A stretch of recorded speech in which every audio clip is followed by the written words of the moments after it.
গানিম ভূমি থেকে এদিকে আসছে। কাফেলাটি নেতৃত্ব দিচ্ছে এক বাদামি উট, যার দুটো কুজের একটা কালো।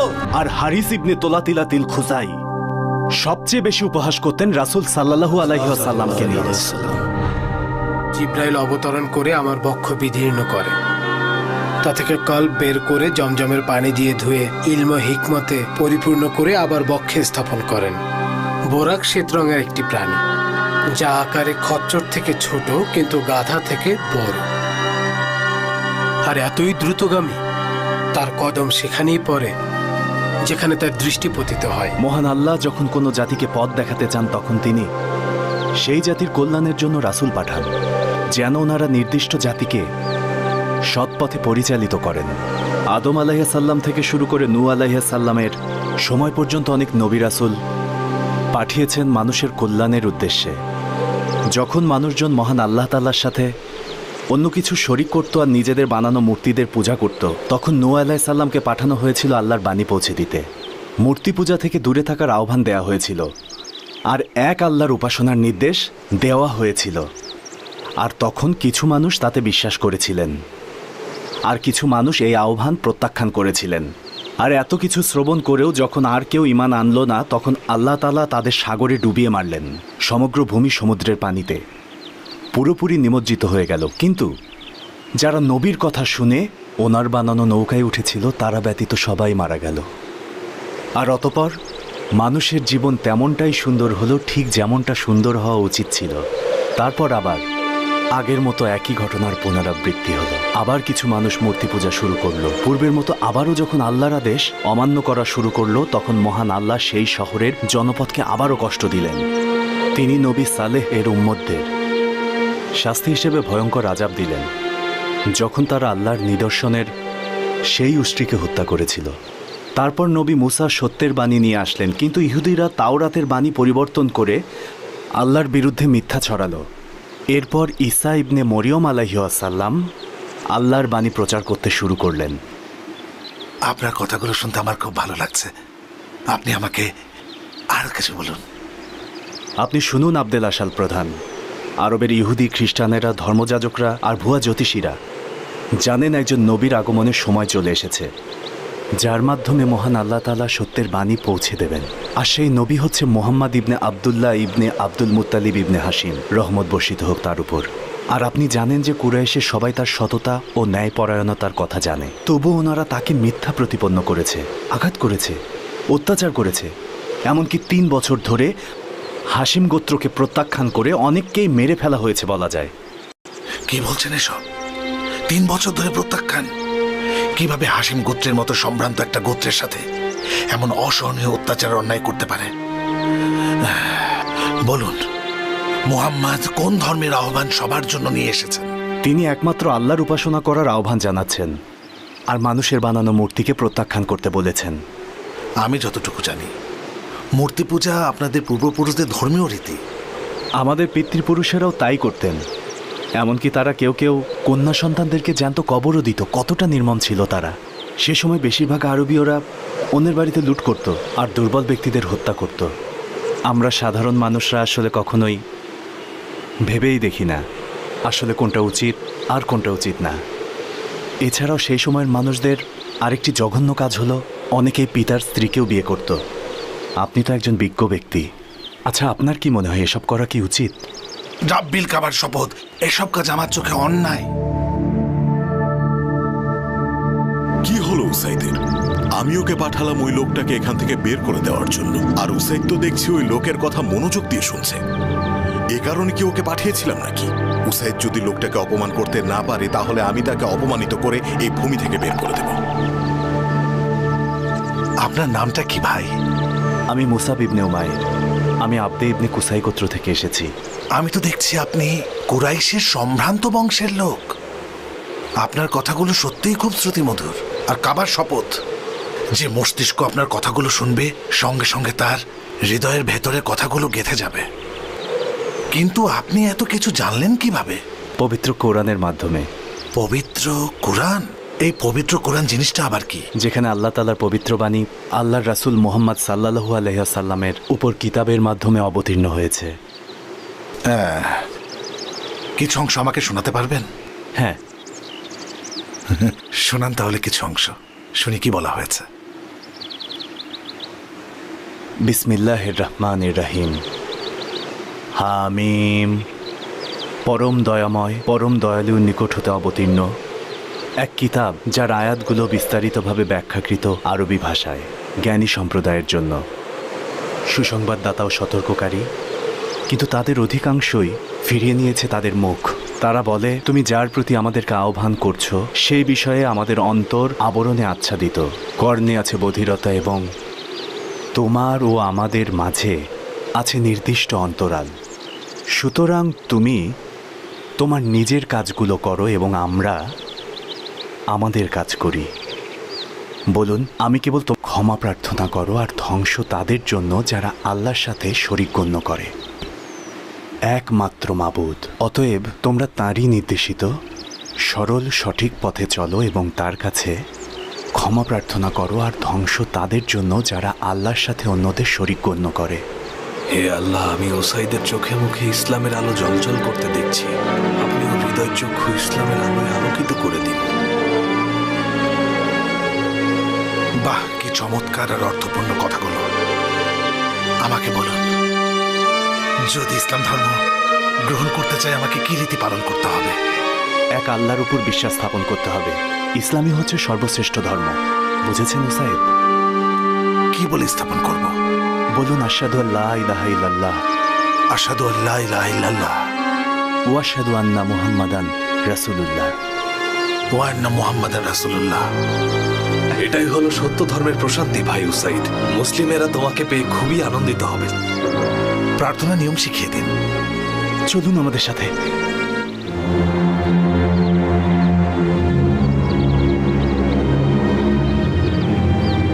কি করছো ইবনে হুজাইর?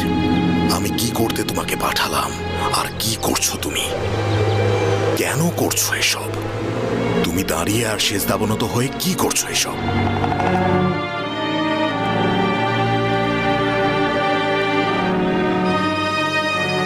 আমার হৃদয়ে কি যে প্রশান্তির পবিত্রতা আমি অনুভব করছি। এটাই হলো সত্য ধর্মের প্রশান্তি ভাই উসাইদ, সত্য ধর্মের। ঠিক বলেছেন আমার ভাই। কবে যে আপনাকে নিজ চোখে দেখবো আল্লাহ রাসূল সাল্লাল্লাহু আলাইহি ওয়াসাল্লাম। সাল্লাল্লাহু আলাইহি ওয়াসাল্লাম। ইনশাআল্লাহ নিশ্চয়ই ওনার সাথে দেখা হবে উসাইদ। আল্লাহর কাছে আমি প্রার্থনা করি আমার মৃত্যুর আগে একবার যেন রাসূলের দর্শন পাই। শোনো ভাই উসাইদ, আমরা এবছর হজের সময় মক্কায় যাব। আমরা মদিনার মুসলিমদেরও আমাদের সাথে নেব। আমি তোমাদের সাথে যাব। তুমি সেই সফরে নেতৃত্ব দেবে ভাই, আর আমরাও আল্লাহর রাসূলের সাথে সেখানে গিয়ে দেখা করতে পারবো। তুমিও ওনাকে দেখতে পারবে। ওনার সামনে তুমিও তোমার ইমানের কথা জানিও। আমি সেই দিনটার অপেক্ষায় থাকলাম। সেই দিনটা তাড়াতাড়ি আসুক। শুনুন আমার ভাই, এখানে একজন আছে যে ইসলাম গ্রহণ করলে তার সাথে সাথে অনেক মানুষ ইসলাম গ্রহণ করবে। তাকে আপনাদের কাছে পাঠাচ্ছি। উনি কে ভাই উসাইদ? ওর নাম সাদ ইবনে মুআজ। ও আব্দে আশাল গোত্রের প্রধান। আমি এখনই তার কাছে যাচ্ছি। হ্যাঁ, এখানেই থাকুন। আপনি কি তার ভেতরে ইমানি শক্তি দেখতে পেয়েছেন মুসাব? সেই বদরাগী আর উশৃঙ্খল মানুষটা ইসলামের আলোয় কতটা শান্ত আর নম্র হয়ে গেছে। মহান আল্লাহ তাআলা ওনাকে সত্যের পথে হেদায়েত দিয়েছেন। শুধুমাত্র এ কারণেই ওনার ক্রোধ আর অহংকার নম্রতায় পরিবর্তিত হয়েছে। তার প্রতিফলন দেখতে পাচ্ছেন। আলহামদুলিল্লাহ। আলহামদুলিল্লাহ। রাব্বিল কাবার শপথ, উসাইদ মুহূর্তে একদম অন্যরকম মানুষ হয়ে গেল। কি করলে এটা উসাইদ? ওনাদের সাথে কথা বলে এসেছি। আমি তাদের মধ্যে খারাপ কিছু দেখিনি। তাদের চলে যেতে বলেছিলাম। তারা যেতে রাজিও হয়েছিল। তারপর তারা বলল তোমার উপর প্রতিশোধ নিতে। বনি হারিথার লোকেরা আসাদ ইবনে জারারাকে হত্যা করার ষড়যন্ত্র করেছে, যেহেতু আসাদ তোমার ভাই। তুমি আসাদ ইবনে জারারের কথা বলছো? ওরা আসাদকে হত্যা করতে চায়। মনে তো হয় না তুমি কোনো সমাধান করে এসেছো।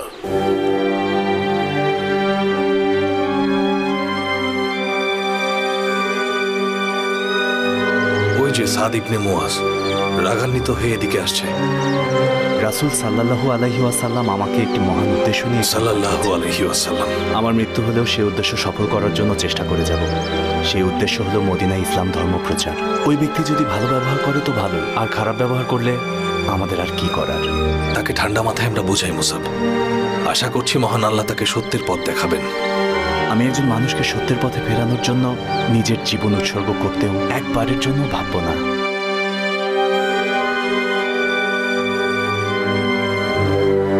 বিশ্বাস করুন মুসাব, যদি সাব ইবনে মুয়াজকে আমরা ইসলামের পথে আনতে পারি, তার গোত্রের সবাই তার দেখা দেখি একে একে ইসলামের পথ অনুসরণ করবে। কি সমস্যা আপনাদের? দুর্বল বোকালোকদের কি উল্টাপাল্টা বোঝাচ্ছেন? আপনি আসল গোত্রের প্রধান, আপনার সাথে বসে কথা বলতে চাই। যদি আপনার ভালো লাগে তাহলে শুনবেন, না ভালো লাগলে আমরা এখান থেকে চলে যাব। ঠিক আছে, চলুন বসা যাক।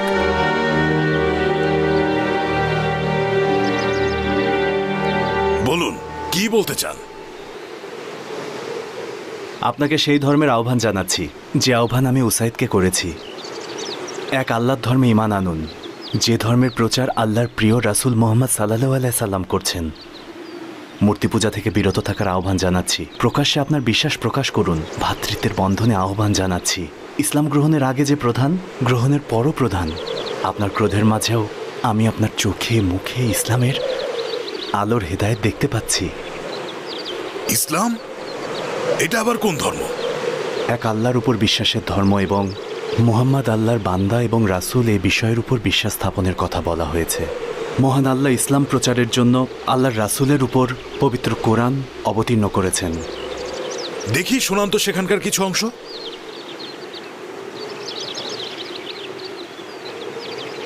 বিসমিল্লাহির রহমানির রহিম। শপথ করছি এই নগরের, শপথ করছি এই মক্কা নগরের, আর তুমি এই নগরীতে মুক্ত। পথ জন্মদাতা যা সে জন্ম দিয়েছে তার। নিঃসন্দেহে মানুষকে সৃষ্টি করেছি কষ্ট ও ক্লেশের মধ্যে। সে কি মনে করে যে তার উপর কোনো ক্ষমতাবান নেই? সে বলে আমি প্রচুর ধন সম্পদ নিঃশেষ করেছি। তার ধারণা কেউ তাকে দেখেনি। তার জন্য কি দুটি চোখ বানাইনি, আর একটি জিহ্বা, দুটি ঠোঁট? তাকে দুটি পথ প্রদর্শন করেছি, কিন্তু সে গিরিসংকটে প্রবেশ করল না। জানো গিরিসংকট কি? তা হচ্ছে দাসমুক্তি অথবা দুর্ভিক্ষের দুর্গম দিনে খাদ্যদান, কিংবা পিতৃহীন আত্মীয়কে অথবা ধুলিমলিন মিসকিনকে, অতঃপর অন্তর্ভুক্ত হওয়া মুমিনদের এবং তাদের যারা পরস্পরকে উপদেশ দেয় ধৈর্য ধারণের, তারাই হলো মূলত সৌভাগ্যবান। আল্লাহ যেন আমাকেও জান্নাতের সৌভাগ্য দেন। আর যারা আমাদের আয়াতসমূহে কুফরি করেছে তারাই হতভাগ্য। তাদের উপরে থাকবে অবরুদ্ধ আগুন। মহান আল্লাহ সত্য বলেছেন। আল্লাহ যেন আমাকে জাহান্নামের আগুন থেকে মুক্তি দেন। শুনুন সাদ, আল্লাহর ধর্ম সত্য ধর্ম। সবচেয়ে সৎ মানুষকেই আল্লাহর বাণী পৌঁছে দেওয়ার দায়িত্ব দিয়েছেন। শোনো সাদ, আল্লাহ জানেন তুমি ইসলাম গ্রহণ করলে আমার থেকে আর কেউ খুশি হবে না। একমাত্র এই ধর্মেই তুমি দুনিয়া আর আখিরাতের আযাব থেকে মুক্তি পাবে। তোমার জন্য তোমার মানুষেরা যদি ইসলামের পথে আসে, তাহলে জেনে রাখো তোমার জন্য থাকবে এর সর্বোত্তম প্রতিদান। বিশ্বাস করুন, আমি এমন চমৎকার এবং সত্যের বাণী কখনো শুনিনি। শোনার কথাও না, কারণ বাণীগুলো আল্লাহর বাণী। কি করতে হবে আমাকে? উসাইদের মতো আপনিও পরিষ্কার হয়ে আসুন। তারপর প্রকাশ্যে নিজের মুখে বলুন, আশহাদু আল্লা ইলাহা ইল্লাল্লাহ ওয়া আশহাদু আন্না মুহাম্মাদান রাসূলুল্লাহ। তারপর সালাত পড়ে আমাদের ভাই হয়ে যান। আসাদ আর উসাইদও কি ইসলাম গ্রহণ করেছে? হ্যাঁ সাদ, আমিও এই সত্য ইসলাম ধর্মের পথে ঈমান এনেছি। আমি যদি সেই সময় উপস্থিত থাকতাম তাহলে আরো আগে ঈমান আনতাম। জলদি বলো, ইসলাম ধর্ম গ্রহণ করতে কি করতে হবে? মুসলিমেরা তোমাকে পেয়ে খুবই আনন্দিত হবে সাদ। কি করছো তুমি সাদ? আল্লাহ আপনি সাদকে সঠিক পথে নির্দেশনা দিন। আল্লাহ আস এবং খাজরাজ গোত্রের সবাই যেন সত্য ধর্ম ইসলামের আলোর দেখা পায়। আলহামদুলিল্লাহ, আল্লাহ আমাকে দ্বীনের পথে পরিচালিত করেছেন। সকল কৃতজ্ঞতা আল্লাহর। তিনিই একজন যিনি আমার মন বিশ্বাসের আলোতে ফুটিয়ে তুলেছেন। আমি শুধু এখন একটি বারের জন্য নিজের চোখে আল্লাহর রাসূলকে দেখতে চাই। আল্লাহ যদি চান হজের মৌসুমে ওনার দেখা পাবো, আপনি আমাদের প্রতিনিধিত্ব করবেন, ওনার সামনে আপনার বিশ্বাসের কথা এবং ইসলামের কল্যাণের জন্য অঙ্গীকার করবেন। আমার গোত্রের মানুষদের জন্য কিছু করতে চাই। মনে হচ্ছে মহান আল্লাহ আমাদের দুজনকে রহমত দান করেছেন। আশা করছি আমি সঠিক সিদ্ধান্ত নিয়েছি, সঠিক পথে এসেছি। শুনুন আব্দে আশালের জনগণ, সবাই একত্রিত হন। হে আব্দে আশালের সবাই, আপনারা শুনুন আমার কথা। শুনুন আব্দে আশালের সবাই, আপনাদের প্রধান হিসেবে আমাকে কেমন মনে এসেছে। আপনারা শুনুন আমার কথা। শুনুন আব্দে আশালের সবাই, আপনাদের প্রধান হিসেবে আমাকে কেমন মনে হয়। আপনি আমাদের প্রধান, আপনি আমাদের কাছে সর্বাধিক সম্মানীয়। আমি আপনাদের সবাইকে আল্লাহ এবং আল্লাহর রাসূলের প্রতি ঈমান আনার আহ্বান জানাচ্ছি। আমরা আনবো, আমরা আপনাকে হতাশ করব না। তাহলে আমার সাথে বলুন, আশহাদু আল্লা ইলাহা ইল্লাল্লাহ, আশহাদু আল্লা ইলাহা ইল্লাল্লাহ, ওয়া আশহাদু আন্না মুহাম্মাদান রাসূলুল্লাহ। রহমত বর্ষিত হোক আপনাদের উপর। আল্লাহ আপনাদের হেদায়েত দান করেছেন। আল্লাহ আপনাদেরকে সত্যের পথের সন্ধান দিয়েছেন। আপনাদের ঈমানী শক্তি আরো দৃঢ় হোক। মুসাব ইবনে উমারের পক্ষ থেকে চিঠি এসেছে। হে আল্লাহর প্রিয় রাসূল, ইয়াসরিব শহরের আউস এবং খাজরাজ গোত্রের মধ্যে ইসলাম ছড়িয়ে গেছে। আবদে আশাল গোত্রের প্রধান সাদ ইবনে মুয়াজ আর উসাইদ ইবনে হুজাইর ইসলাম ধর্ম গ্রহণ করেছেন। সাদ ইবনে মুয়াজ তার গোত্রের লোকদের কাছে ইসলাম গ্রহণের আহ্বান করেছেন এবং তার কথা শুনে সবাই ইসলাম ধর্ম গ্রহণ করেছেন। তাদের গোত্রের সবাই এখন মুসলমান হয়ে গেছেন এবং তারা চেষ্টা করছেন অন্যদেরকেও পথ দেখাতে।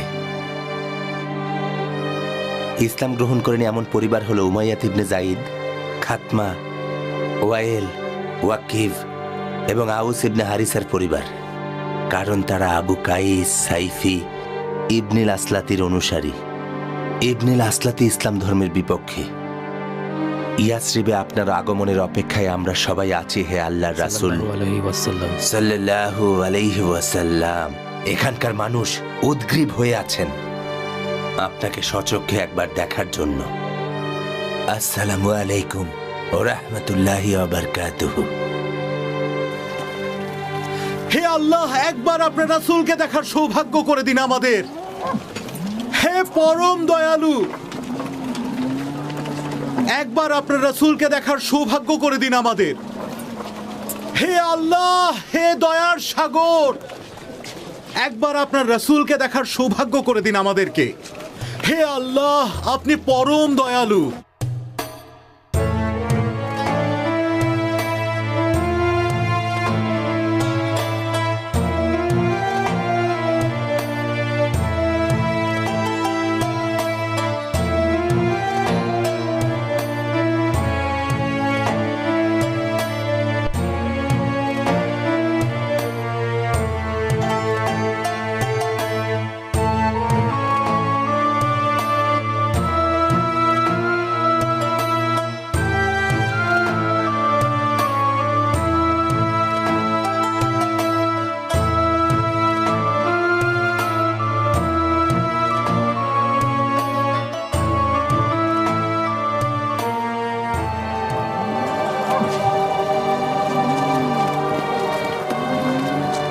ইয়াসরিবের সব মানুষেরা দলে দলে ইসলাম গ্রহণ করছে।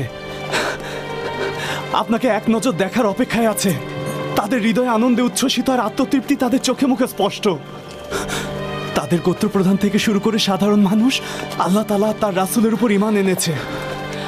আল্লাহর রাসূল সাল্লাল্লাহু আলাইহি সাল্লাম বলেছেন, এখন তাশরিকের সময় চলছে। আমরা কাবার পাশে মধ্যরাতে দেখা করব।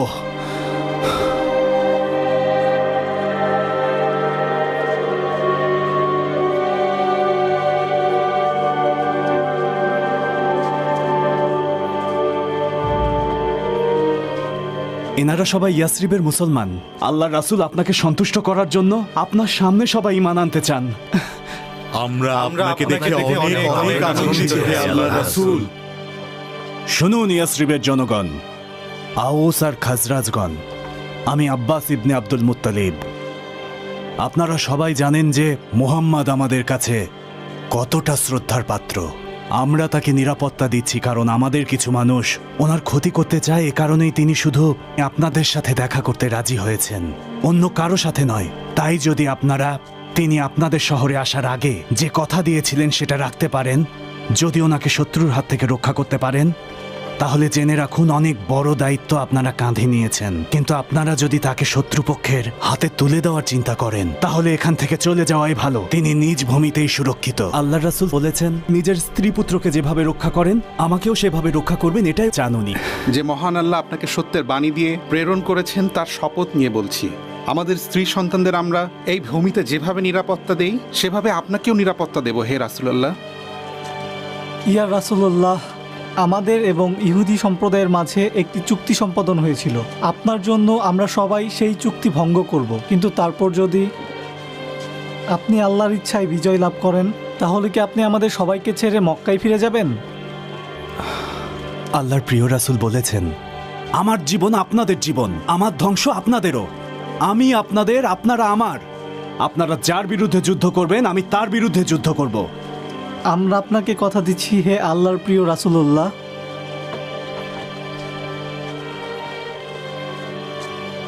আল্লাহর প্রিয় রাসূল বলেছেন, আপনাদের মধ্যে থেকে 12 জন প্রতিনিধি নির্বাচন করে দিন, ওনারা ওনাদের সম্প্রদায়ের দায়িত্বে থাকবেন। আসসালামু আলাইকুম হে আল্লাহর রাসূল, আমি আব্দুল্লাহ ইবনে রাওয়া। আমি আসাদ ইবনে জাররা। আসসালামু আলাইকা ইয়া রাসূলুল্লাহ। আমার সাথে 9 জন খাজরাজ প্রধান আছেন। আমি সাদ ইবনে মুয়াজ। আমার সাথে আউস গোত্রের আরো 3 জন গোত্র প্রধান আছেন। আর আমি উসাইদ ইবনে হুজাইর, ইয়াসরিবের ইসলাম গ্রহণকারী মানুষের পক্ষ থেকে বলছি, আপনার কাছে এসেছি হে রাসূলুল্লাহ। আমাদের দলে মোট 73 জন মুসলিম যোদ্ধা রয়েছেন। তারা যুদ্ধবিদ্যায় বিশেষ পারদর্শী। আমাদের সাথে 2 জন নারীও আছেন। আল্লাহর রাসূল বলেছেন, আপনাদের লোকদের দায়িত্ব নেওয়ার প্রতিশ্রুতি নিয়েছেন, যেমনটা অতীতে মরিয়ম পুত্র ঈসার উম্মতেরা নিয়েছিলেন। আমিও তেমনটা আপনাদের দায়িত্ব নেব। আলহামদুলিল্লাহ, আপনার আদেশ শিরোধার্য হে রাসূলুল্লাহ। আল্লাহর রাসূল বলেছেন, আপনারা জান্নাতবাসী হবেন। হাত দুটো বাড়িয়ে দিন হে রাসূলুল্লাহ, আমরা প্রতিজ্ঞা করব। এই যে খাজরাজের মানুষেরা, এই যে খাজরাজের মানুষেরা, কে আপনি? আমরাই মক্কার প্রধান। স্বাগত মক্কা প্রধানেরা, আপনাদের অপেক্ষায় আমরা ছিলাম। তো খাজরাজের মানুষেরা, জানতে চাইছি আপনারা নাকি মুহাম্মাদের সাথে দেখা করতে এসেছেন এবং তাকে নাকি মক্কার বাইরে নিয়ে যেতে চাইছেন, যাতে সে আমাদের বিরুদ্ধে যুদ্ধ করতে পারে। তার মানে তো এই যে আপনারা সবাই আমাদের বিরুদ্ধে যুদ্ধ ঘোষণা করতে চাইছেন, তাই তো? এসব কি বলছেন আপনারা কুরাইশগণ? আমি ইয়াসরিবের প্রধান, আউস আর খাজরাজ গোত্র তাদের প্রধান হিসেবে আমাকে নিযুক্ত করেছে। আমার অনুমতি ছাড়া 2 গোত্র কোনো সিদ্ধান্ত নেবে না। তাই আপনি যেসব শুনেছেন তেমন পরিকল্পনা আমাদের নেই। আপনারা নিজেরাই শুনলেন। তবুও আপনাদের সন্দেহ দূর করার জন্য আমি প্রমাণ করে দিচ্ছি। চলো।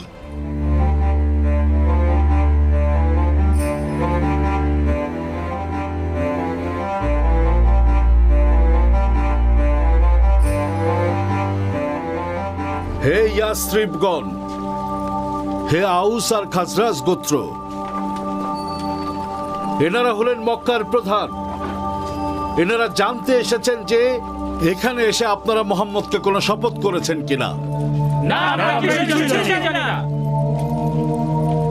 আমি এদের রাজা। আমি শুধু আমার মুকুটের জন্য অপেক্ষা করছি। আমার মনে হয় না এরা আমার হুকুম ছাড়া এই ধরনের যুদ্ধের সিদ্ধান্ত নিতে পারে। আপনাকে যারা এইসব বলেছে মিথ্যা বলেছে। মনে হয় আমাদের সাথে কেউ মজা করছে খাজরাজ প্রধান। ঠিক আছে, আমরা আসি। আরেকটা কথা, পরবর্তীতে কোনো অভিযোগ আনার আগে ভালোভাবে জেনে আসবেন।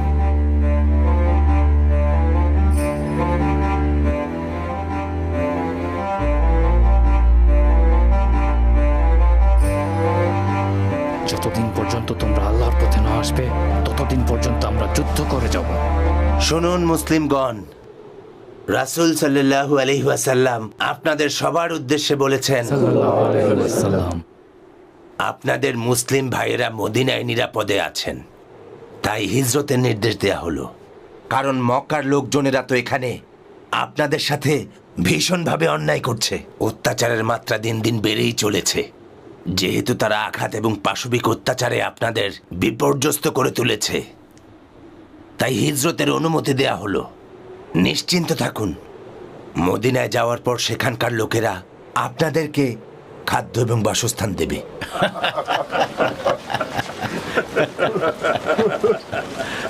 কি ব্যাপার, এত খুশি দেখাচ্ছে? শুনলাম ইয়াসরিবের লোকেরা নাকি অপমান করেছে, বোকা বানিয়েছে তোমাদের। কি বললে তুমি? কি বলছো তুমি?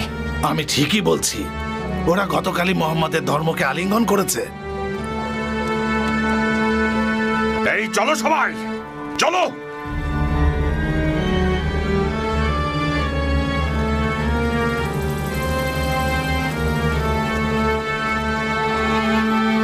সাহায্য করুন, সাহায্য করুন আমাকে, বাঁচান আমাকে, সাহায্য করুন, মরে যাচ্ছি আমি, সাহায্য সাহায্য করুন, কেউ বাঁচান, দয়া করুন, মরে গেলাম আমি, তাড়াতাড়ি আসুন, আসুন, আসুন। এই যে ভাই, যদি এই বিপদ থেকে কেউ আমাকে বাঁচানোর থাকে তো তিনি একমাত্র আপনি। কুরাইশের মুশরিকরা আপনারা জঘন্য কাজ করছেন। কি করছো তুমি? কুরাইশদের থেকে সাহায্য চাইছো না কেন? কেউ পরিচিত নেই তোমার? আছে, জুবাইর ইবনে মুতেম, হারিস ইবনুল হারব ইবনে উমাইয়া, তাদের কাফেলাকে আমি পাহাড় দিয়ে নিয়ে যেতাম যেন কেউ অবিচার করতে না পারে। তাহলে তাদের নাম ধরে ডাকো, তারা তো তোমার পূর্ব পরিচিত, ডাকো। শুনুন জুবাইর ইবনে মুতেম, হে হারিস ইবনুল হারব, আমি সাদ ইবনে উবাদা, আপনাদের ভূমিতে আমার সাথে অন্যায় করা হচ্ছে। তুমি একদম ঠিক কথা বলেছ হে উবাদা। তুমি তোমার ভূমিতে আমাদের কাফিলাকে নিরাপত্তা আর সুরক্ষা দিয়েছিলে। এই যে মক্কাবাসী, সাদ ইবনে উবাদা আমার এবং আল হারিস ইবনে হারবের নিরাপত্তায় থাকবে, তাই ওকে ছেড়ে দিন। হে মক্কাবাসী, আমি আল্লাহর নাম নিয়ে আপনাদের বলছি, এই অন্যায়ের জন্য আপনারা পস্তাবেন। আপনারা অনেক অন্যায় অত্যাচার করছেন, আল্লাহর কথাকে আপনারা অস্বীকার করছেন, এর জন্য সবাইকে পস্তাতে হবে। আপনারা ইসলামকে অপমান করেছেন, আপনারা এভাবে আল্লাহর রাসূল সাল্লাল্লাহু আলাইহি সাল্লামকে অসম্মান করছেন। মুসলমানের সাথে এই আচরণ কিভাবে করলেন? এখন যদি জুবাইর ইবনে মুতেম এখানে না আসতো, তাহলে তোমার সব কথার জন্য উচিত শিক্ষা দিতাম তোমাকে। চলো। তুমি কথা শোনো না কেন? আমি নিজেই এদের বিশ্বাস করি না। একজন ইয়াসরি প্রধানের সাথে এমন আচরণ ঠিক করলেন না। ওদের শহর হয়ে আমাদের বাণিজ্যে যেতে হয়। এসব কারণেই হিজরত শুরু হলো। প্রথম হিজরতকারীরা ছিলেন সাহাবি সালামত ইবনে আব্দিল আসাদের নেতৃত্বে একটি দল। ধীরে ধীরে আরও মুসলিম দলে দলে হিজরত শুরু করল। তখন আল্লাহ তাআলা এ সম্পর্কিত বাণী নাজিল করলেন। যুদ্ধের অনুমতি দেয়া হলো তাদেরকে যাদেরকে আক্রমণ করা হচ্ছে, কারণ তাদের উপর নির্যাতন করা হয়েছে। নিশ্চয়ই আল্লাহ তাদেরকে বিজয় দানে সক্ষম, যাদেরকে তাদের নিজ বাড়িঘর থেকে অন্যায়ভাবে এ কারণে বের করে দেয়া হয়েছে যে তারা বলে আমাদের রব একমাত্র আল্লাহ। আর আল্লাহ যদি মানব জাতির এক দলকে অপর দল দ্বারা দমন না করতেন, তাহলে বিধ্বস্ত হয়ে যেত খ্রিস্টান সন্ন্যাসীদের আশ্রম, গির্জা ও ইয়াহুদীদের উপাসনালয় ও মসজিদ সমূহ যেখানে আল্লাহর নাম স্মরণ করা হয়। আর আল্লাহ অবশ্যই তাকে সাহায্য করেন, যে নিজেকে সাহায্য করে নিশ্চয়ই আল্লাহ শক্তিমান এবং পরাক্রমশালী। এভাবেই মুসলিম কাফেলাগুলো মক্কা থেকে মদিনায় হিজরত করতে থাকে, যারা নিজেদের পবিত্র মাতৃভূমির মায়া ছেড়ে দিয়ে মদিনার উদ্দেশ্যে পাড়ি জমায় শুধুমাত্র ধর্ম রক্ষার কারণে। এই মুসলিমরাই মুহাজিরিন।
ইয়াসরিবের দিকে যাচ্ছি আমি। ওরা ইয়াসরিবে পৌঁছানোর সাথে সাথেই নিজেদের সৈন্যবাহিনী তৈরি করবে বলে দিচ্ছি আমি।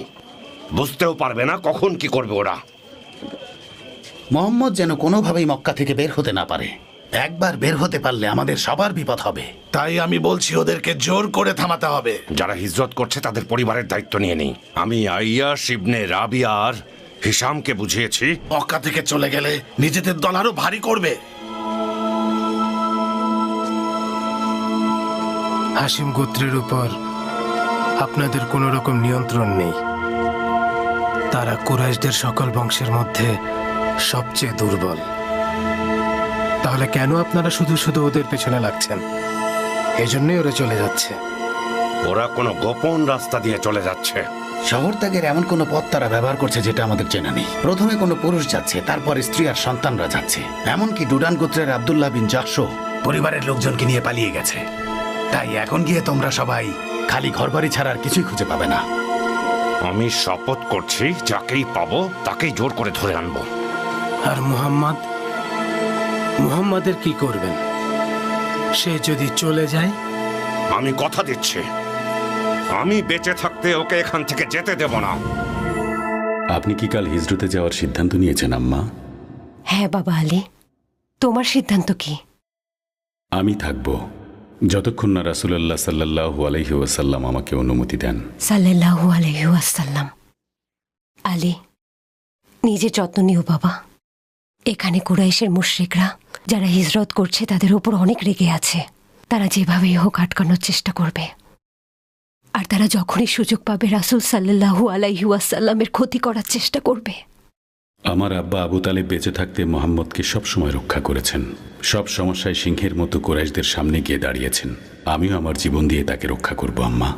রহমত বর্ষিত হোক, রহমত বর্ষিত হোক বাবা, তুমি আমার গর্ব। আকিল, আমার চাচা আব্বাস আর কিছু সংখ্যক হাসিম গোত্রের মানুষ ছাড়া সব ঘর দ্রুত খালি হয়ে যাচ্ছে। ও, আবু লাহাবও এখানে আছে। অবশ্য সে তো এখন আর আমাদের গোত্রের না। তোমরা কি সবাই মক্কা ছেড়ে হিজরতের জন্য বেরিয়ে যাচ্ছ? কোথায় যাচ্ছ হাসিম গোত্রের সবাই? হ্যাঁ, আমরা হিজরতে যাচ্ছি।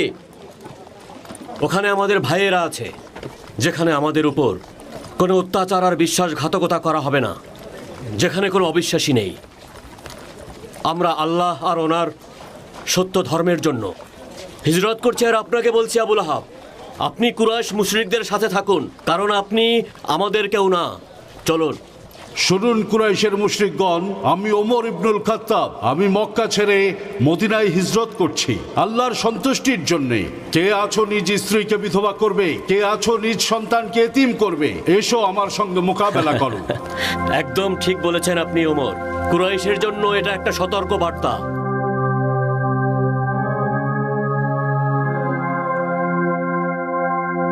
আমাদের এখানে স্বাগতম আবু সালামা। আসলে খুব ভালো করেছেন। রাসূলুল্লাহর সাথে কখন দেখা করব? খুব তাড়াতাড়ি করবো ইনশাআল্লাহ। ইনশাআল্লাহ। সোহাইব, কোথায় যাচ্ছ সোহেবাল রবি? মক্কা ছেড়ে পালিয়ে যাচ্ছ? কোথায় যাচ্ছ যেখানে অবিশ্বাসীর আশ্রয় নিয়েছে?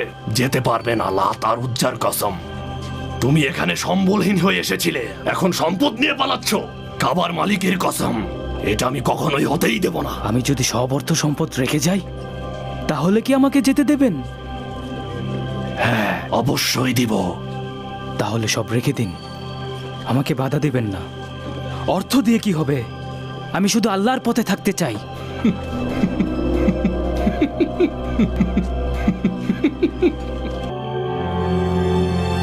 এই নিন আব্বা। আল্লাহ তোমাকে রহম করুক। মুসলমানরা মক্কা ছেড়ে চলে গেছে, এমনকি আমার স্বামী জুবাইর ইবনুল আওয়ামও। আমরা এখন কি করব? আমরা এখন কবে যাব আব্বা? আল্লাহর রাসূল এখনো হিজরত শুরু করেননি। তাহলে তিনি এ ব্যাপারে কি বলেছেন? এ ব্যাপারে তিনি আমাকে বলেছেন যে তাড়াহুড়ো না করতে। হতে পারে যে আল্লাহ তাআলা আমাদের জন্য ভালো কিছুই রেখেছেন।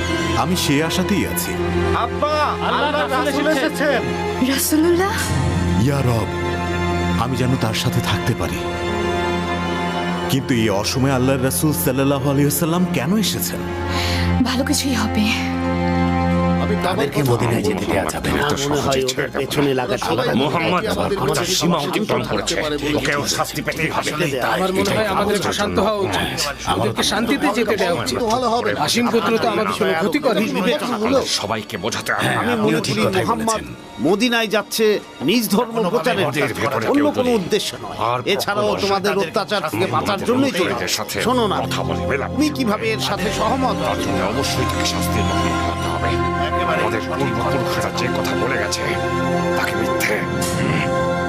আমাদের খুব কঠিন সিদ্ধান্ত নিতে হবে। এই যে কুরাইশ প্রধানগণ, আমি এই ভয় পাচ্ছি যে মুহাম্মাদের সব অনুসারীরা মদিনায় গিয়ে দল ভারী করে আমাদের বিরুদ্ধে যুদ্ধ ঘোষণা করতে পারে। এ ব্যাপারে আপনাদের কি মতামত বলুন? তার হাতে পায়ে শেকল পরানো হোক এবং তাকে বন্দী করে রাখা হোক। আর যতদিন না তার মৃত্যু ঘটে ততদিন অপেক্ষা করব। আগে যেরকম তার মতো লোকদের সাথে করা হয়েছে, যেমন জুহাইর আর আল নাগিবা এবং এদের মতো আরো অনেকেই। মনে হচ্ছে না এটা কোনো ভালো পরামর্শ। ও নাজ গোত্র থেকে এসেছে, আমি এনেছি যাতে ও বুদ্ধি দিয়ে সাহায্য করতে পারে। হ্যাঁ, ঠিক আছে, স্বাগতম তোমাকে। ভালো কি পরামর্শ দিতে চাও? উনি যা বললেন সেটা রব্বিল কাবার জন্য ভালো পরামর্শ হতে পারে না। তোমরা যদি তাকে বন্দী করো তাহলে এই খবর সকলের মধ্যে ছড়িয়ে যাবে। তারা আরো বেশি ক্রোধিত হয়ে আক্রমণ করতে আসবে। অন্য সমাধান বের করতে হবে। ওদের সংখ্যা দিন দিন বাড়ছে, তাই যা করার খুব তাড়াতাড়ি করতে হবে। অন্য কিছু ভাবো। শুনুন কুরাইশগণ, আমার মনে হয় তাদেরকে মক্কা থেকে চলে যেতে দেওয়া উচিত। তাদের কোনো রকম ক্ষতি করা ছাড়াই। সে হাসিম গোত্রের সন্তান, আর হাসিম গোত্রের ক্ষমতা সম্পর্কে সবাই জানেন। যদি সে এখান থেকে চলে যায় তাহলে এটা নিয়ে মাথা ঘামানোর কিছুই নেই। তাদের কিছুই করতে পারবেন না। মনে হচ্ছে না এটা কোনো ভালো পরামর্শ। সবাই শুনুন আমার কথা। আপনারা কি তার সুমিষ্ট ও যুক্তিযুক্ত বাণীগুলো শোনেননি? এখান থেকে যেতে দিলে সে আরবের যে কোনো ভূমিতে গিয়ে সেখানের মানুষদের বশ করতে পারবে। কথা দিয়ে মানুষকে দলে ফেরানোর ক্ষমতা আছে তার। শুধু মিষ্টি কথা দিয়ে সে সবাইকে নিজের অনুসারী বানিয়ে ফেলবে। এরপর এখানে এসে আপনাদের কাছ থেকে এখানকার ক্ষমতা নিয়ে নেবে। এভাবেই সে আপনাদের উপর সবার প্রতিশোধ নেবে। তাই অন্য কোনো সমাধান বের করতেই হবে, না হলে আমাদের সবার জন্য কিন্তু বিপদ হবে। আমার কাছে এমন একটা সমাধান আছে যা তোমরা এখন পর্যন্ত কেউ ভাবতেও পারোনি। কি সমাধান আবুল হাকাম? আমরা প্রত্যেকটা গোত্র থেকে একজন শক্তিশালী মানুষ নিয়ে আসব, আর তাদের সবার হাতে একটা করে ধারালো। তারপর সবাই মিলে ওর কাছে যাব। আমাদের কেউ একজন ওর উপর হামলা করবে, খুন করবে ওকে। এতে করে এর জন্য আমরা দায়ী হব না। ওকে হত্যার দায়ভার আরবের সব গোত্রের উপর পড়বে। আর তারপর আব্দে মানাফ গোত্র সব গোত্রের সাথে একা লড়াই করতে পারবে না। তখন তারা এই হত্যার ক্ষতিপূরণ চাইবে, আর আমরা সেটা পরিশোধ করে দেব। আমার মনে হয় উনি ঠিক বলছেন। অতি উত্তম সমাধান আবুল হাকাম। আমার মনে হয় এটাই ঠিক হবে। নাজগোত্রের লোকটা কোথায় গেল? হ্যাঁ, এরপর রাসূলুল্লাহ সাল্লাল্লাহু আলাইহি ওয়াসাল্লাম আবু বকর রাদিয়াল্লাহু তাআলা আনহুকে ডেকে এই সিদ্ধান্ত জানালেন যে তিনিও হিজরত করতে চান।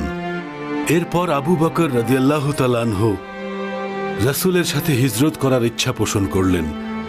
এমনকি তিনি হিজরতের সব প্রস্তুতি নিয়ে ফেলেছিলেন এবং কাফেলাকে নেতৃত্ব দেওয়ার সব রকম দায়িত্ব পড়েছিল আব্দুল্লাহ ইবনে উরাইখের উপর। তখন আবু বকর যুবক আব্দুল্লাহকে দায়িত্ব দিলেন কুরাইশদের ষড়যন্ত্রের খবর সাওর গুহায় রাসূল এবং আবু বকরের কাছে নিয়মিত পৌঁছে দেওয়ার জন্য। তিনি ওনার কন্যা আসমাকেও সফরের জন্য খাদ্যের ব্যবস্থা করতে বললেন। সেই সময় জিব্রাইল আল্লাহর রাসূলের নিকট এসে জানালেন,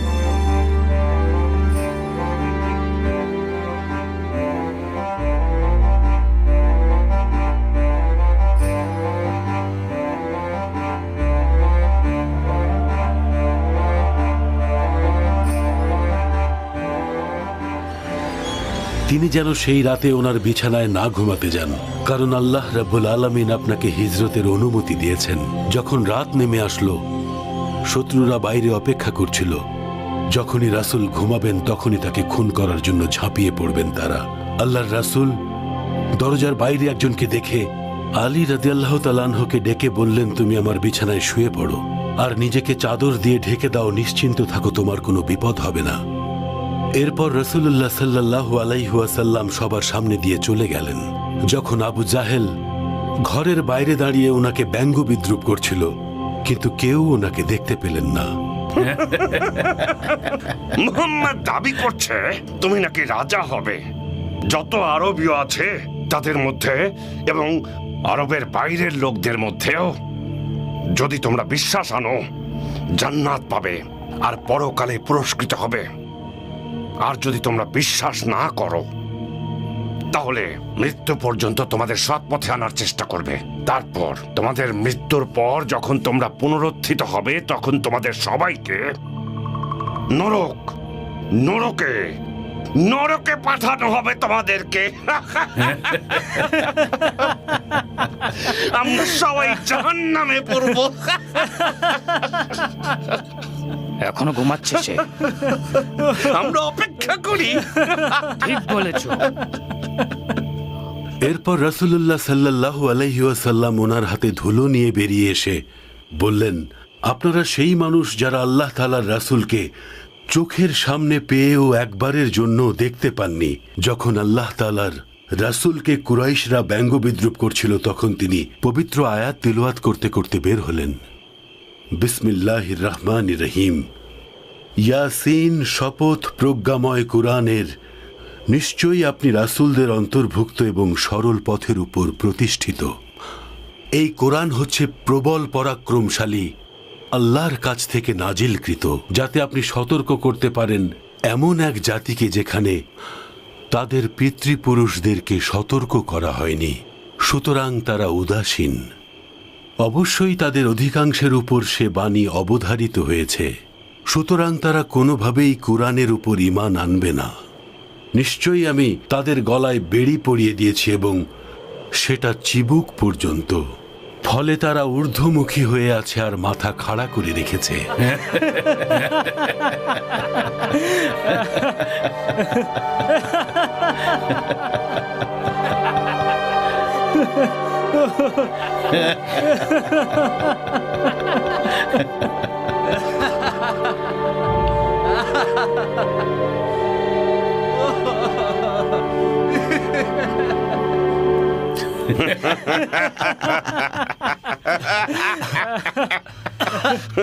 তার জন্য অপেক্ষা করছে। মুহাম্মাদের অপেক্ষায় আছে। মুহাম্মদ আপনার চোখের সামনে দিয়ে হেঁটে গেল, দেখেননি? কি বললে? আমাদের সামনে বেরিয়ে গেছে। এই সবাই চলো, চলো ওর ঘরের ভেতর ঢুকে ওকে খুন করবো।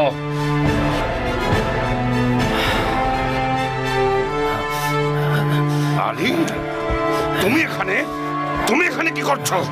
হে আল্লাহর রাসূল, আপনি সাত্তুর গুহায় ঢোকার আগেই আমি এখানে ঢুকেছি। আপনার কোনো বিপদ ঘটার আগে যেন সেই বিপদ আমার উপরে আসে। খোঁজো কে, যাও।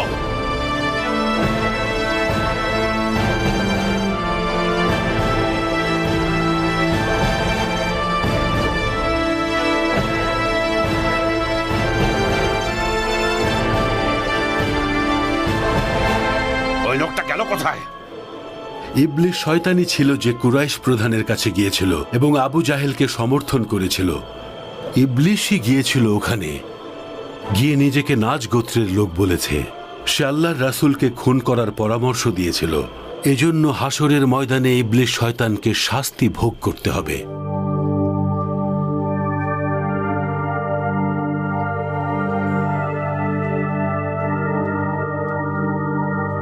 কি খবর এনেছো? মোহাম্মদকে মেরে ফেলতে পেরেছো?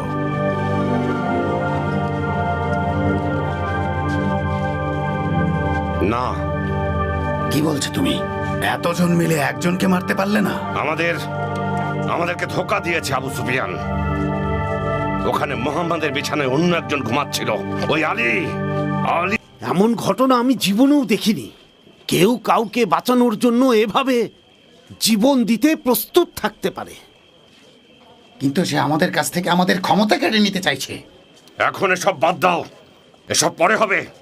ইয়াসরিবে ওকে আর ওর সাহাবীদেরকে খুঁজে বের করে চলো।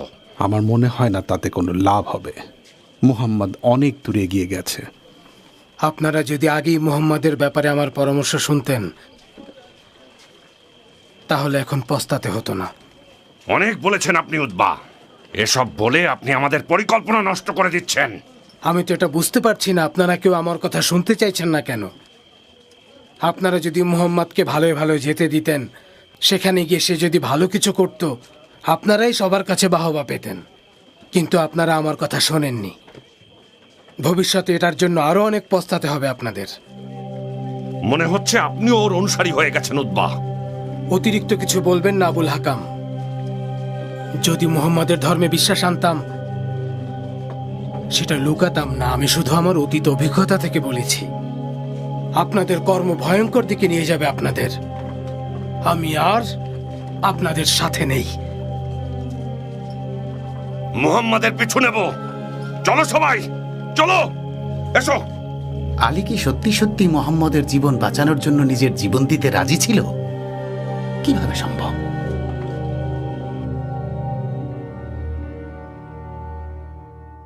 সাবধানে থেকো আব্দুল্লাহ, তুমি কুরাইশদের নজরে আছো, কারণ তুমি আল্লাহ রাসূলের গুহায় বিভিন্ন বার্তা পৌঁছে দাও। তোমারও সতর্ক হওয়া প্রয়োজন, কারণ তুমিও সেখানে খাবার পৌঁছে দাও।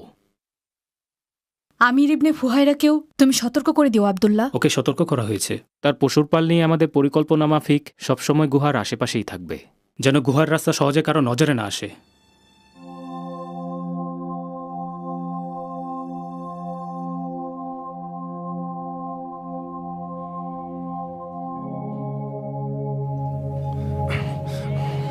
বল আমাদের, বল, সত্যি বল।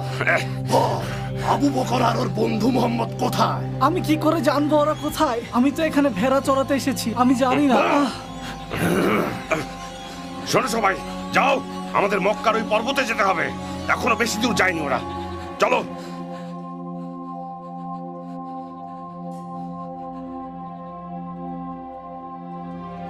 ইয়া রব, আল্লাহর রাসূলকে দেখার আগে ওদের চোখ যেন অন্ধ হয়ে যায়।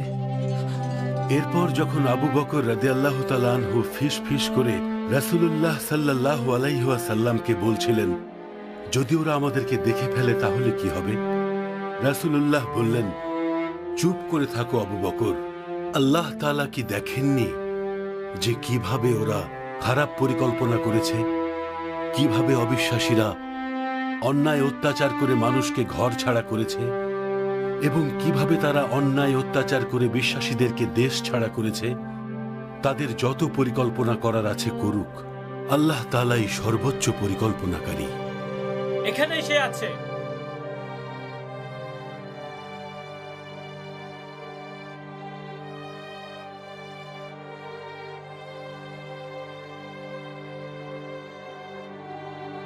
এখানে নেই, কিভাবে থাকবে এখানে? দেখছো না মাকড়সা কিভাবে জাল বুনে রেখেছে? এখানে থাকলে জাল থাকতো না। আর ওদিকে দেখছো না ঘুঘু পাখি ডিম পেড়ে রেখেছে? যদি কেউ এখানে আসতো পাখি থাকতো না। চলো, এখানে নেই, অন্য কোথাও গিয়ে খুঁজতে হবে ওদেরকে। চলো।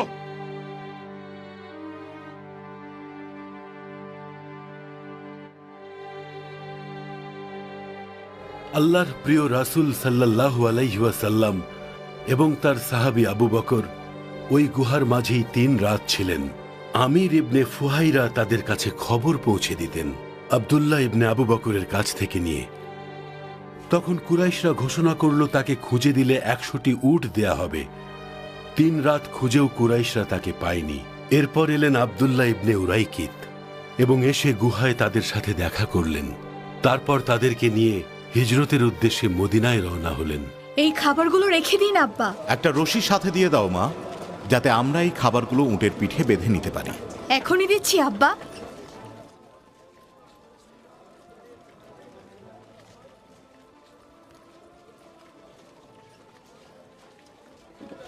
রাসূলুল্লাহ সাল্লাল্লাহু আলাইহি ওয়াসাল্লাম তখন বলেছেন, হে আসমা, আল্লাহ তাআলা তোমাকে পুরস্কৃত করবেন।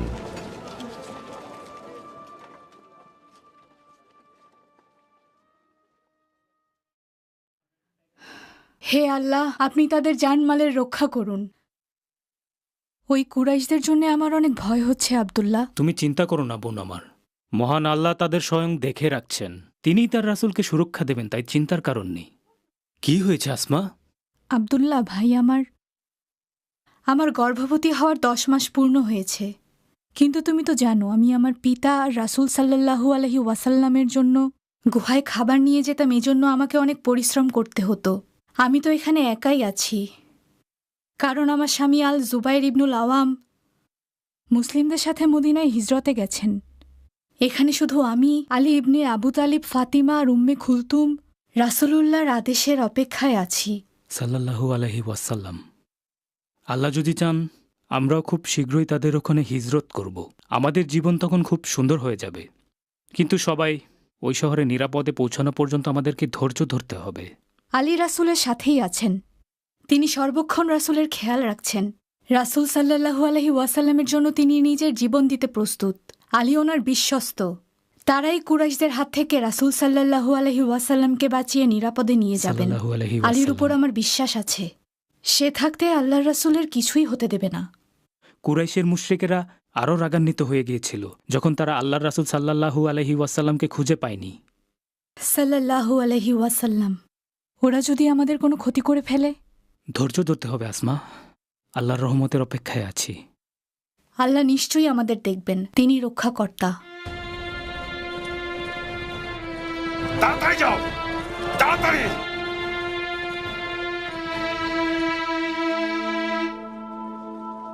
হাকিম, তুমি কোথায় যাচ্ছ? তোমাকেই খুঁজছিলাম ভাই, আমাদের পুরনো বন্ধু মোহাম্মদের ব্যাপারে। এই বিষয়গুলো আবু জাহেল, আবু সুফিয়ান আর উমাইয়া ইবনে খালাফের হাতে ছেড়ে দাও। এসব নিয়ে তোমার বা আমার ভাবা উচিত না। মনে আছে আমরা 4 জন খুব ভালো বন্ধু ছিলাম, আমি, তুমি, আবু বকর, আবু কুহাফা, মোহাম্মদ।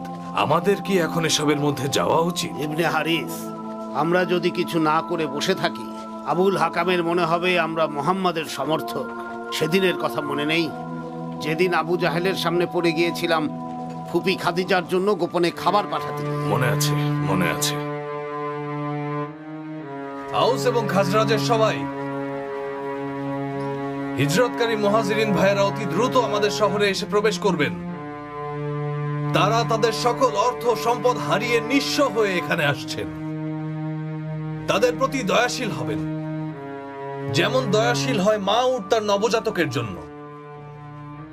আল্লাহকে ভয় করুন আর মুহাজিরিন ভাইদের সাহায্য করুন, হে আউস ও খাজরাজের জনগণ। আল্লাহ আপনাদের উপর সন্তুষ্ট হয়েছেন যখন তারা হিজরত করে সিদ্ধান্ত নিয়েছেন এখানে আসার জন্য। আপনারা ইসলামকে সমর্থন করছেন, এর উত্তম প্রতিদান আপনারা পাবেন। আরো আনন্দের বিষয়, রাসূল সাল্লাল্লাহু আলাইহি ওয়াসাল্লাম এখানে আসছেন। দ্রুত সব প্রস্তুত করতে হবে খাজরাজের মানুষজন। আর কিছুক্ষণের মধ্যেই আমাদের প্রিয় রাসূল সাল্লাল্লাহু আলাইহি ওয়াসাল্লাম আমাদের মাঝে এসে পৌঁছাবেন। তৈরি হও। আপনারা কি আগে থেকেই জানতেন না আল্লাহ রাসূল কবে এসে পৌঁছবেন? না, কিন্তু আমরা প্রত্যেকদিন বাইরে গিয়ে তার পথ চেয়ে থাকি।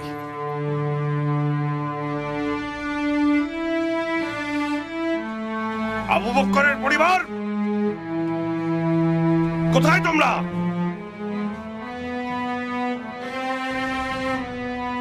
আমি দরজা খুলে দেখছি আয়েশা, দেখি এই পাপি কি চাইতে এসেছে আমাদের কাছে।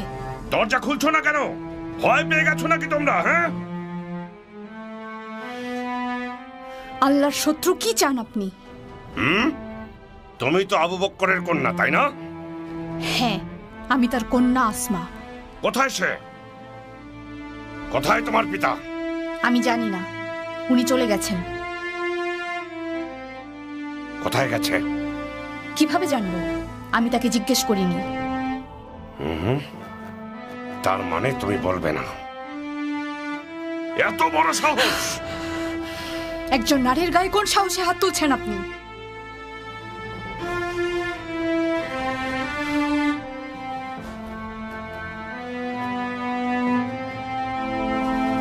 কি করলে এটা? মুহাম্মাদকে কেন ছেড়ে দিলে? আমি জানি না কিভাবে পালিয়ে গেল সে। কুরাইশের আরো অনেক মানুষই চলে গেছে, আমি ওদের পেছনে লোক লাগিয়ে দিয়েছি। কেউ যদি তাকে আমাদের হাতে ধরিয়ে দিতে পারে, তাকে 100 উষ্ট্রিনী পুরস্কার দেওয়ার ঘোষণা দিয়েছি। একবার ওকে হাতে পেলে নিজের হাতে খুন করবো আমি। কি ব্যাপার আবুল হাকাম, তোমাকে এত রাগান্বিত দেখাচ্ছে কেন? আমার হাত থেকে ফসকে গেছে, চোখের সামনে দিয়ে পালিয়েছে। কিন্তু তুমি তো সেই পর্বতে গিয়েছিলে যে পর্বতে সে তার সাহাবীদের নিয়ে আরোহণ করেছিল। তুমি সাউর পর্বতের গুহাতে গিয়েছিলে, সেখানে সে আর আবু বকর লুকিয়েছিল, তবুও পাওনি। কি আর করার? কিভাবে থাকতে পারে ওখানে? ওখানে মাকড়সার জাল ছিল, আর আমি নিজের চোখে ওখানে ঘুঘু পাখির ডিম দেখে এসেছি। ওখানে যদি মানুষ থাকতো তাহলে কি ঘুঘু পাখি ডিম পারতো? ওখানে যদি মানুষ থাকতো তাহলে ঘুঘু পাখিও উড়ে যেত, আর মাকড়সা এভাবে জাল বুনতো না। তারা ভেতরেই ছিল, কিন্তু আল্লাহ তোমাদের দৃষ্টি কেড়ে নিয়েছিলেন। এসব কি বলছো তুমি আব্বাস? আমি ঠিকই বলছি আবুল হাকাম। আসলে মুহাম্মদ আর তার সাহাবীরা খুব কাছ থেকেই সব শুনেছিল, যেমনটা আমি শুনছি।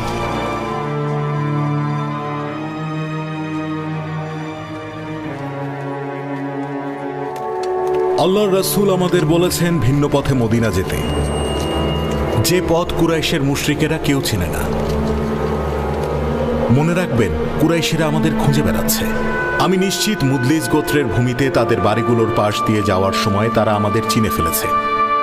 তাই ভিন্ন পথ ধরে চলুন, সমতল রাস্তা বাদ দিয়ে সমুদ্র পথ ধরুন, যে রাস্তা কুরাইশরা মদিনা আসার পথে সচরাচর ব্যবহার করে না।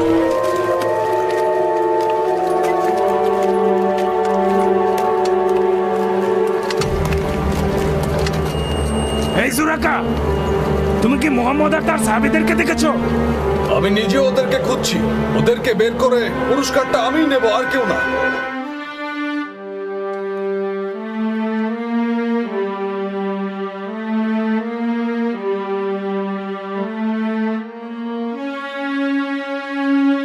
যতক্ষণ না পর্যন্ত আমরা আল্লাহ তাআলার প্রিয় রাসূলকে দেখছি, ততক্ষণ এক পাও নড়ব না। আল্লাহ জানেন কতটা ধৈর্য ধরে আছি। আমরা আমাদের ধৈর্যের পরীক্ষা দিচ্ছি। আপনি শুধু একবার দেখা দিন আল্লাহর রাসূল, আপনি এলে প্রশান্তি পাবো। এখানে আমরা সবাই যারা মরুভূমির উত্তাপে জ্বলছি, আপনাকে একবার দেখার অপেক্ষায় আছি হে রাসূল। আল্লাহ আপনাকে পুরস্কৃত করবেন উম্মে আম্মারা। আপনি প্রথম নারী যিনি আল্লাহ ও রাসূলের জন্য শপথ করছেন। ইয়াসরিবের ইহুদিদের আউস আর খাজরাজদের ব্যাপারে সতর্ক হওয়া উচিত। তারা মোহাম্মদ নামে একজনের আসার অপেক্ষায় আছে, যে নিজেকে নবী দাবি করে। কি বললেন আপনারা? অন্যের কথায় কান দিচ্ছ কেন? ঠিক আছে, কিছু না।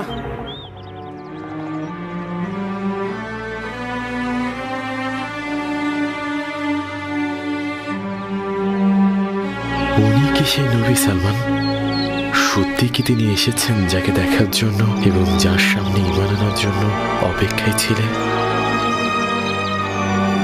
ইয়া রাব্বুল আলামিন, তিনি যদি সত্যিই সেই নবী হন যার জন্য আমি এতদিন অপেক্ষা করছিলাম, ইয়া রাব্বুল আলামিন, তাহলে তাকে একবার দেখার সৌভাগ্য করে দিন আমাকে।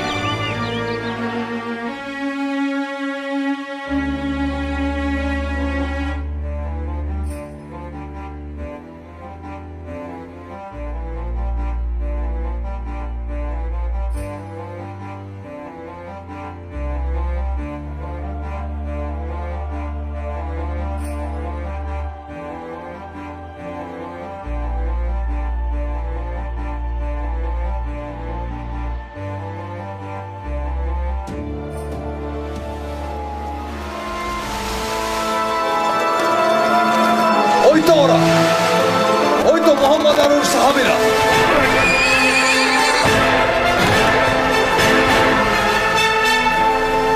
দ্বিতীয়বার এটা হলো।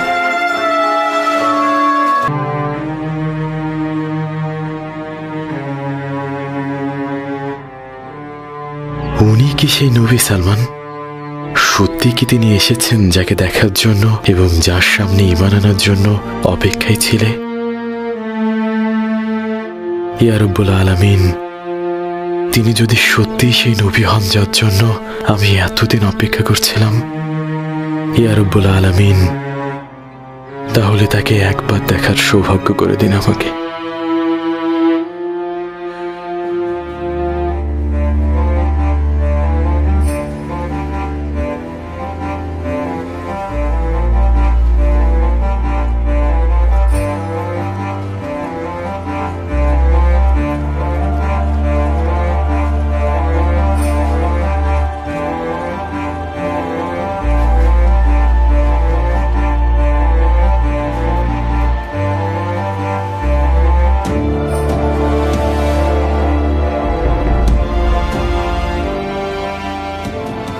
ওই তো ওরা, ওই তো মোহাম্মদ আর ওর সাহাবীরা।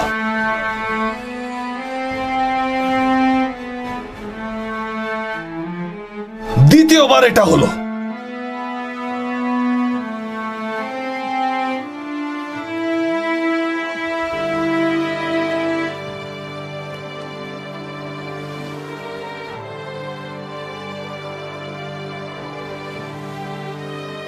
এ কোন ইশারা দিচ্ছে আমাকে? আমি বুঝতে পেরেছি তিনি একজন পবিত্র মানুষ এবং তাকে আক্রমণ করা সম্ভব না।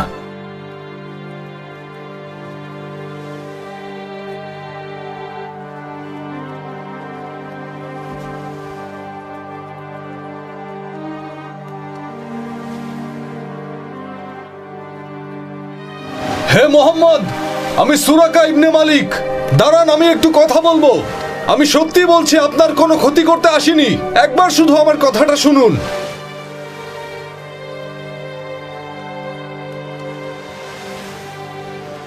কি চান আপনি আমাদের কাছে সুরাকা?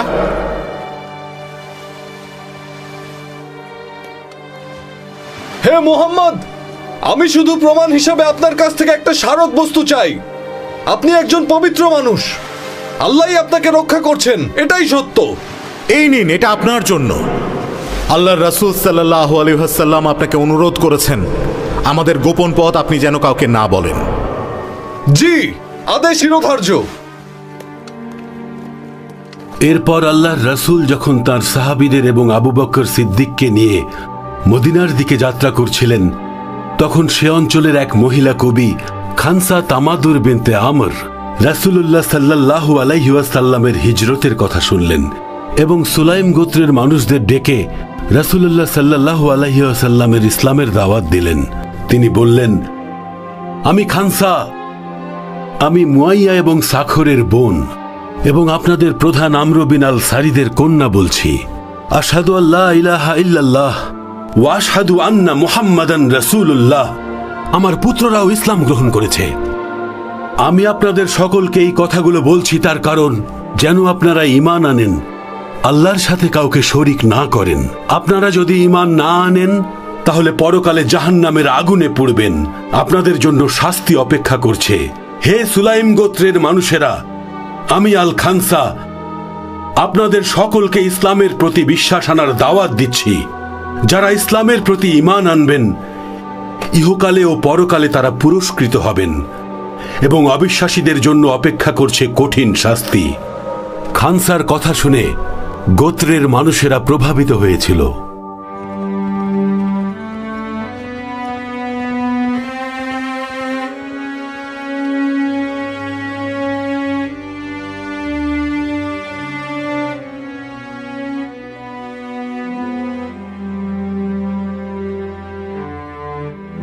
এ তোপাসিয়ান রাজা কিসরার অলংকার। ইয়া আল্লাহ!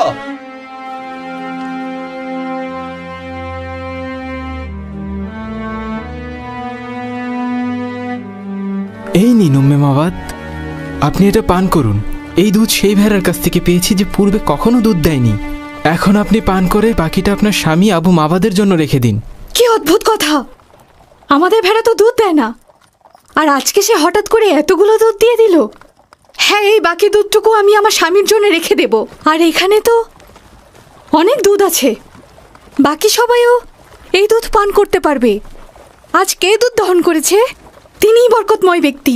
ঠিক আছে, এখন পান করে আপনি শুকরিয়া আদায় করুন, কারণ ভালো কিছুর জন্য সৃষ্টিকর্তার কাছে শুকরিয়া আদায় করা উত্তম। এখন আমরা এখানে কিছুক্ষণ বিশ্রাম করে নেব, তারপরেই আমরা আমাদের যাত্রা শুরু করব। সেই লোকের নামটা আমাকে একবার বলো। সঠিক সময় এলে আপনি নিজেই জানতে পারবেন উম্মে মাবাদ। আল্লাহর রাসূল সাল্লাল্লাহু আলাইহি ওয়াসাল্লাম সম্পর্কে আমি কি বলবো? তিনি না অনেক বেশি লম্বা, না খাটো, না স্থূলকায়, না শীর্ণকায়। তার চেহারায় নূরের দ্যুতি, আর কথায় আছে মাধুর্যতা। যখন আপনারা তার সাথে গল্প করতে বসবেন, মনে হবে সারা জীবন এভাবেই গল্প করে তার সাথে কাটিয়ে দিই। আর তিনি চলে গেলে মুহূর্তের মধ্যে আপনি তার অভাব অনুভব করবেন। তার চোখে তাকালে আপনি নূর দেখতে পাবেন। সেই নূর, আপনি জানেন কি সেই নূর এতটাই উজ্জ্বল যে সেই উজ্জ্বলতায় রহমত বর্ষিত হয়। আমি আর অপেক্ষা করতে পারছি না। আমি কখন তাকে দেখবো আর মনে প্রশান্তি ফিরে পাবো। গরম বেড়ে চলেছে। আমার মনে হয় না এত তাপমাত্রায় রাসূল এখানে আসতে পারবেন। যতক্ষণ না আল্লাহর রাসূল সাল্লাল্লাহু আলাইহি ওয়াসাল্লাম এখানে আসেন, আমি নড়বো না। হে উম্মে উমারা, আমরা রাসূলকে দেখতে আবার বিকেলে আসব। চলুন। তাকে পাওয়া গেছে, তাকে পাওয়া গেছে। আপনারা যার অপেক্ষা করছিলেন সে চলে এসেছে। যার অপেক্ষায় এতদিন ছিলেন তিনি চলে এসেছেন। হে মুমিনগণ, আপনারা যার অপেক্ষায় ছিলেন তিনি চলে এসেছেন। হে মুমিনগণ, আপনারা শুনুন। হে মুমিনগণ, রাসূলুল্লাহ চলে এসেছেন।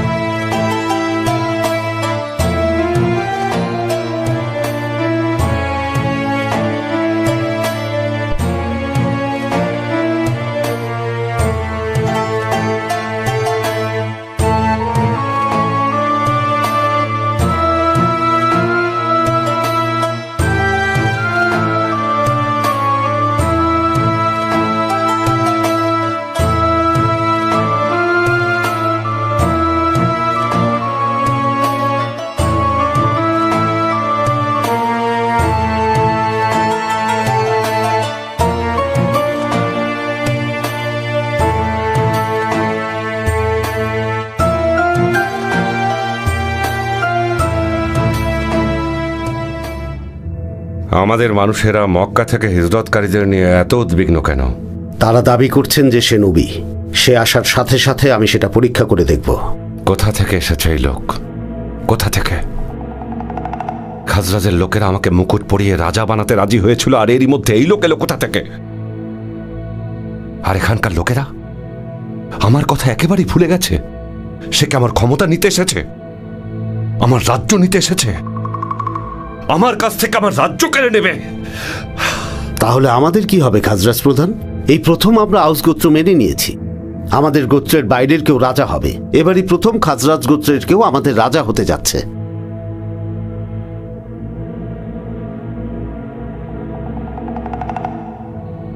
দেখা যাক কি হয়।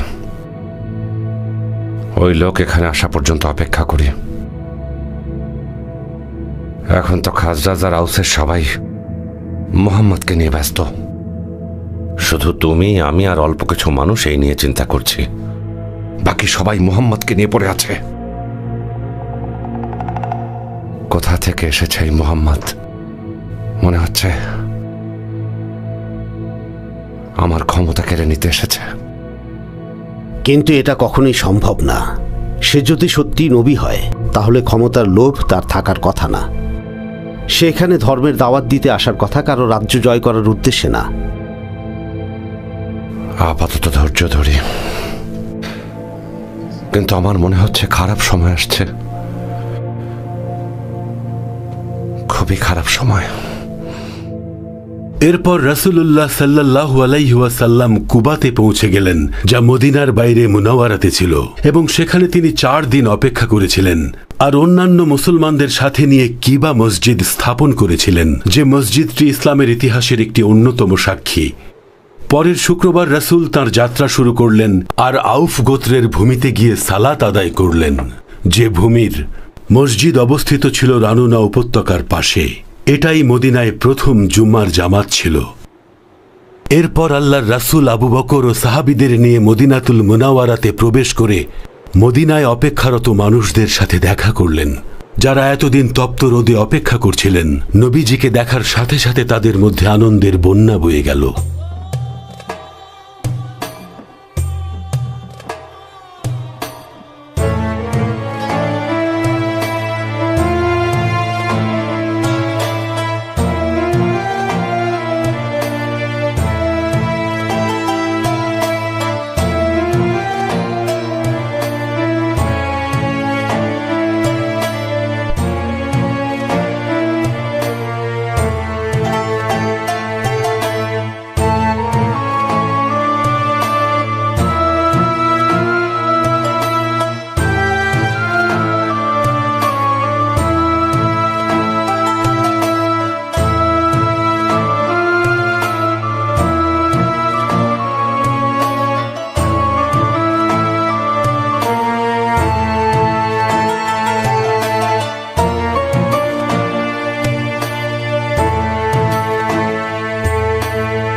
এরপর কিবা থেকে আল্লাহর প্রিয় রাসূল সাল্লাল্লাহু আলাইহি ওয়াসাল্লাম মদিনায় প্রবেশের প্রস্তুতি নিলেন। তিনি সেখানকার মানুষদের আতিথেয়তা গ্রহণ করলেন এবং তাদেরকে খবর পাঠালেন তিনি মদিনায় আসছেন, যাতে করে মদিনার মানুষেরা এই খবর পেয়ে আগে থেকেই তাকে স্বাগত জানানোর জন্য প্রস্তুত হয়ে থাকে। ইবনুল জুবাইর সাদা কাপড় কিনে আনলেন আল্লাহ তাআলার রাসূল এবং আবু বকরের জন্য, যাতে মদিনায় তারা মহিমার সাথে প্রবেশ করতে পারেন। মদিনায় তাকে এমন স্বাগত জানানো হয়েছিল যে এত বছর পরেও মানুষ সেদিনের কথা ভুলতে পারে না, গর্বের সাথে স্মরণ করে।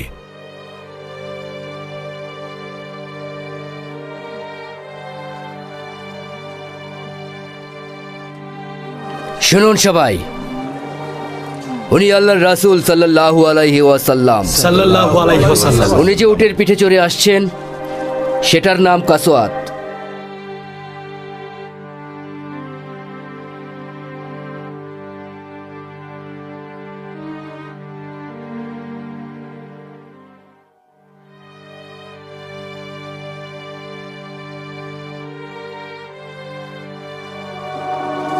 আল্লাহর রাসূল সাল্লাল্লাহু আলাইহি ওয়াসাল্লাম আদেশ দিয়েছেন এই উটকে নির্বিঘ্নে বিচরণ করতে দিতে, কারণ এটা আদেশপ্রাপ্ত। রাসূলুল্লাহ,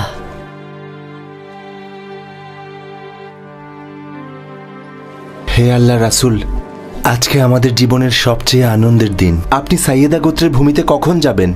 ইবনে উবাদা, আল্লাহর রাসূল সাল্লাল্লাহু আলাইহি ওয়াসাল্লাম বলেছেন উটটাকে নির্বিঘ্নে চড়তে দিতে, কারণ এটা আদেশপ্রাপ্ত। হে আল্লাহর রাসূল, আপনার আগমনে আমাদের মন প্রাণ আনন্দে ভরে গেছে। কিন্তু বনি হারিস